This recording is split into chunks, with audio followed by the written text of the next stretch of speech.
एचफेन का और एसएफई का धन्यवाद देना चाहता हूँ कि अगर ये योजना न मिली होती मुझे एफपीओ का तो हम आगे लाभ न ले पाए।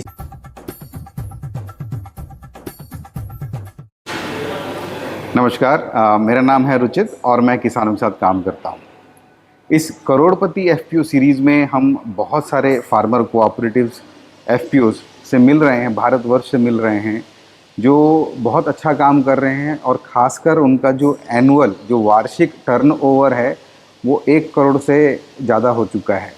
और ये श्रृंखला हमने इसलिए बनाई है ताकि बाकी एफपीओज जो हैं, जो कोऑपरेटिव्स हैं, वो इनसे इंस्पिरेशन लें, इनसे समझें कि कैसे इन्होंने अपनी यात्रा चालू की, कहाँ तक पहुँचे और अब वो कहाँ आगे इसको लेके जाना चाहते हैं। तो हमारे साथ जो हैं आज अमरेंद्र जी जुड़े हैं रायबरेली से। अमरेंद्र जी, इस शो में आपका स्वागत है। ये हमारी एक छोटे सा प्रयास है जहाँ पे हम एफपीओज को एक दूसरे के साथ जोड़ रहे हैं ताकि वो आप जैसे लोगों से सीख सकें और आगे से आगे किसानी खेती को लेके जा सकें, खासकर कोऑपरेटिव बनाकर। तो अपने बारे में बताइए कि आप क्या करते हैं, कहाँ रहते हैं, थोड़ा सा। सर, मैं अमरेंद्र बहादुर सिंह जी, जिला रायबरेली, ब्लॉक लालगंज, ग्राम सभा सराय मेजा का निवासी हूँ। और जो ये भारत सरकार द्वारा 10,000 एफपीओ गठित करने का लक्ष्य मिला था, उसी में से एक लक्ष्य हमें प्राप्त हुआ है रायबरेली में। और ये एफपीओ बनाकर जो भारत सरकार की जो क्या कहते हैं, मतलब उसका लक्ष्य था कि किसानों की आय कैसे दुगनी, तो हम संगठन बना के हम अपने एफपीओ में किसानों को जोड़ के, और कोई ना कोई माध्यम तो बनना ही पड़ेगा, तभी किसानों की आय दुगनी का एक ना एक माध्यम बनना पड़ेगा। तो गठित करने के बाद हमारा एफपीओ 2023 में गठित हुआ। जी, 2023 में जब गठित हुआ उस समय हमारे एफपीओ में 100 किसान लगभग हुए थे। जी, तो 2023 में हमने जो एफपीओ का रूप रेखा लेकर चल रहे थे, बहुत से एफपीओ गठित हुए थे, लेकिन हमने मिलेट पर लिया था क्योंकि उत्तर प्रदेश सरकार ने मिलेट का वर्ष 2023 घोषित किया था।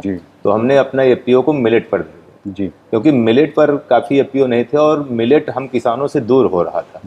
तो उसको हम रखा, उसमें हमने सोचा कि हमको इसमें काफ़ी आमदनी आएगी और हमारे किसानों को लाभ मिलेगा। जो किसान मिलेट से दूर हो रहे हैं, तो जब कोई एक केंद्र बनेगा, क्रय केंद्र बनेगा, तो आदान प्रदान होंगे तो उनको लाभ।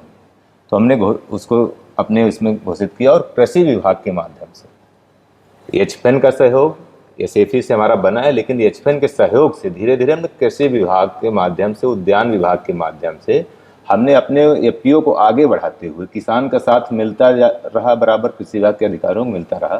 तो 2023-24 में जब मिलेट वर्ष घोषित हुआ तो उसमें हमने अपना काम करते हुए जो काफ़ी अच्छा काम हमने किया। उस समय हमारा 2023-24 का जो टर्नओवर हुआ था 24 लाख रुपये। अच्छा, पहले साल 24 लाख का टर्न था। हमारी एक सोच थी कि हम इसको कैसे बढ़ाएं, एक लगन थी कि जैसे एफपीओ तो तमाम गठित हुए लेकिन उसी एफपीओ में से कोई आगे जाएगा, कोई नीचे रहेगा, सब बराबर तो चल नहीं पाएंगे।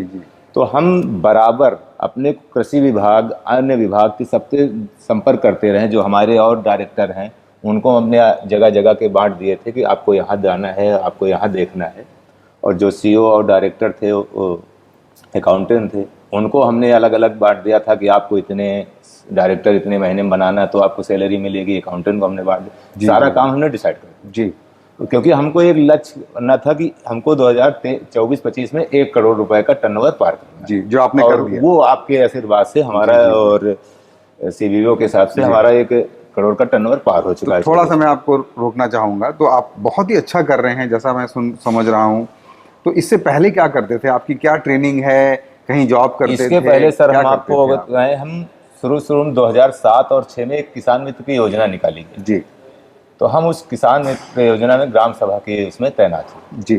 तो हम बराबर कृषि विभाग में, योजना कृषि विभाग के द्वारा निकाली गई, तो उसी से हम अटैच थे। कोई भी गोष्ठी हो, कुछ भी हो, तो हम किसानों को ले जाते थे, या विभाग का कोई कार्य हो रहा है, बीज का प्रदर्शन है, अन्य कोई कार्य है, तो उसमें आना जाना हमारा बराबर लिंकेज रहा है। जो ये आज हम खड़े हैं, पहली बात तो हम एचफेन का और एसएफई का धन्यवाद देना चाहते हो कि अगर ये योजना न मिली होती मुझे एफपीओ का तो हम आगे लाभ न ले पाए। इसी एफपीओ की वजह से हमको कृषि विभाग के माध्यम से जो लाभ मिले हैं, तभी सारा लाभ हमको मिल पाया है। क्योंकि एफपीओ है तो लाभ है।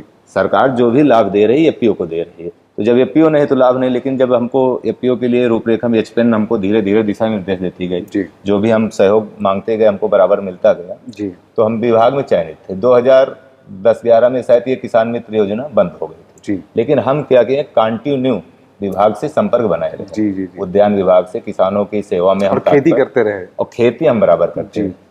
खेती हम पहले से जो तो आपने मूल रूप से किसान ही हैं, हम मूल रूप ऐसा नहीं है कि किसी सरकारी डिपार्टमेंट में कार्यरत थे? हम सोचे थे आगे जाने के लिए, क्योंकि आप जिस तरह से बात कर रहे हैं तो मुझे ऐसा लग रहा है कि आपकी जो सोचने की जो एक समझ है, जो आपकी बात करने का सलीका है, वो एक ऐसा एक परखे हुए इंसान के जैसा लग रहा है। जो नौकरी के लिए सोचे थे, हमारे पिताजी सर्विस में थे जी, ईएमपी में जी, और हम भी कोशिश कर रहे थे, लेकिन उसके बाद जब पिताजी हमारे रिटायर होकर आए हैं जी, हमारे 2 भाई भी अंतिम बाहर है, लेकिन हमने सोचा कि अगर हम सब लोग चले जाएंगे तो यहाँ माता पिता की सेवा कौन करेगा जी, और जो ये हमारी जमीन है बुजुर्गों की, इसको कौन देखे जी, और कोई ना कोई माता पिता के पास रहना अनिवार्य जी। आपकी तैयारी पूरी दिख रही है, तो अगले साल आपका अब क्या टारगेट है? अब सर हमारा एक टारगेट है जी, जो ये 25-26 का होगा, हम 1 करोड़ का लक्ष्य और पार करेंगे। तो 2 करोड़ कर देंगे? 2 करोड़ कर देंगे। और उसके लिए क्या करना पड़ेगा आपको? उसके लिए सर हमको थोड़ी सी अभी दिक्कतें आ रही हैं।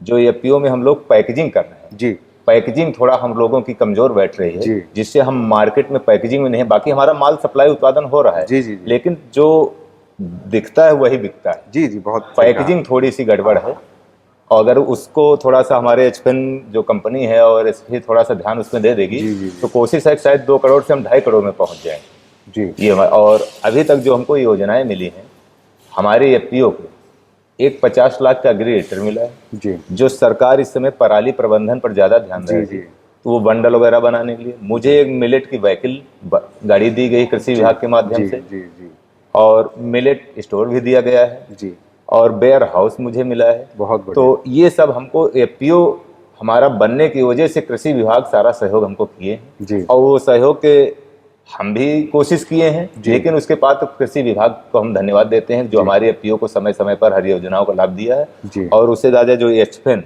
हमें एफपीओ को लाभ दिया है, एफपीओ में जोड़ा है, उसी के माध्यम से उनको लाभ मिला है।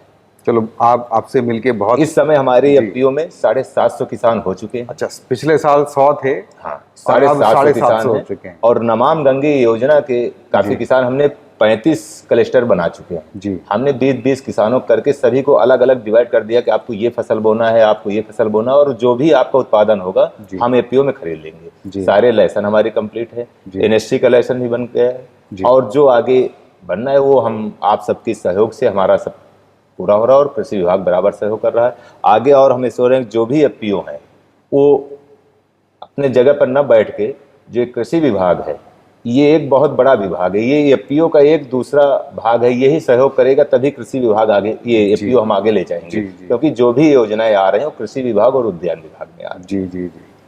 चलिए, आपसे आज बात करके बहुत अच्छा लगा। धन्यवाद। आप बहुत बढ़िया काम कर रहे हैं। तो जैसे आज हमने लालगंज रायबरेली जी के एक एफपीओ से बात की, ऐसे ही और कहानियाँ जो एफपीओ की कहानियाँ हैं उनको जानने के लिए आप हमसे जुड़े रहें।